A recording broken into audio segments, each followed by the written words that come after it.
எல்லோரும் எப்படி இருக்கீங்க? இப்போ வந்து மஷ்ரூம் சிக்கன் ஃப்ரைட் ரைஸ் எப்படி செய்யலான்னு பார்க்கலாம். அதுக்கு வந்து சிக்கன் வந்து போன்லெஸ் சிக்கன் வந்து ஒரு 1/2 கிலோ எடுத்துக்கோங்க. 3/4 கிலோ வாங்கினதில் எலும்பாக இருக்கிறதெல்லாம் தனியாக எடுத்து வச்சுட்டு ஒரு 1/2 கிலோ கிட்ட சிக்கன் வந்து எடுத்து தனியாக வச்சு அதில் 1 ஸ்பூன் உப்பு, 1 ஸ்பூன் குழம்பு மிளகாத்தூள், 1 ஸ்பூன் மஞ்சள் போட்டுக்கோங்க. பேன் ஒன்று எடுத்துகிட்டு அதில் ஒரு குழிக்கரண்டி நல்லெண்ணெய் எடுத்து ஊற்றிக்கோங்க. அதில் வந்து கொஞ்சம் சூடு வந்தோடனே கேஸ் ஸ்டவ் ஃப்ளேம் மீடியத்தில் வச்சுக்கோங்க. அதில் வந்து அந்த சிக்கன் எல்லாம் போட்டுருங்க. ஒரு மெஷரிங் கப்பில் 1 கப் வந்து அரிசி பாஸ்மதி ரைஸையும், ஒரு 1/2 கப்பு வந்து மெஷரிங் கப்பில் பாஸ்மதி ரைஸ் எடுத்துக்கோங்க. அதை கழுவிட்டு ஃபில்டர் மாதிரி இருக்கிற ஃபில்டரில் வச்சுருங்க.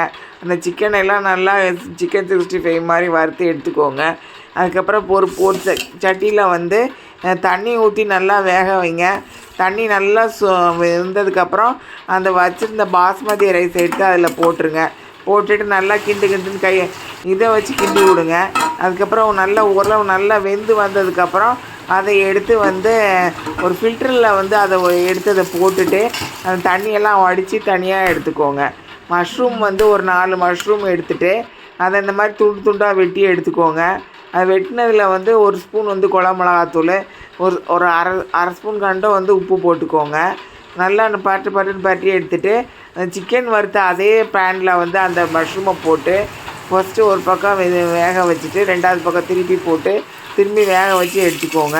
இது விருந்தார் ஆட்சி சமையல் தமிழ் சப்ஸ்கிரைப் பண்ணுங்கள். அப்புறம் அதை எடுத்து தனியாக வச்சுருங்க. முட்டை வந்து ஒரு 2 முட்டை எடுத்துக்கோங்க. அதில் வந்து முட்டையை எடுத்து அதில் ஊற்றிட்டு 1 ஸ்பூன் இல்லை 1/4 ஸ்பூன் வந்து உப்பு போட்டுக்கோங்க. அதுக்கப்புறம் ஒரு சின்ன பிஞ்ச் அளவுக்கு மிளகு போட்டுக்கோங்க.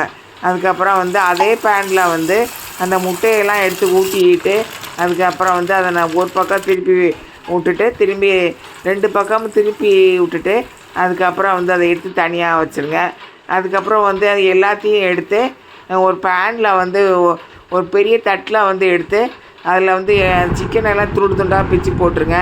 அதுக்கப்புறம் முட்டையும் அதே மாதிரி பிச்சு போட்டுருங்க. அந்த மஷ்ரூமையும் தனியாக வச்சுக்கோங்க.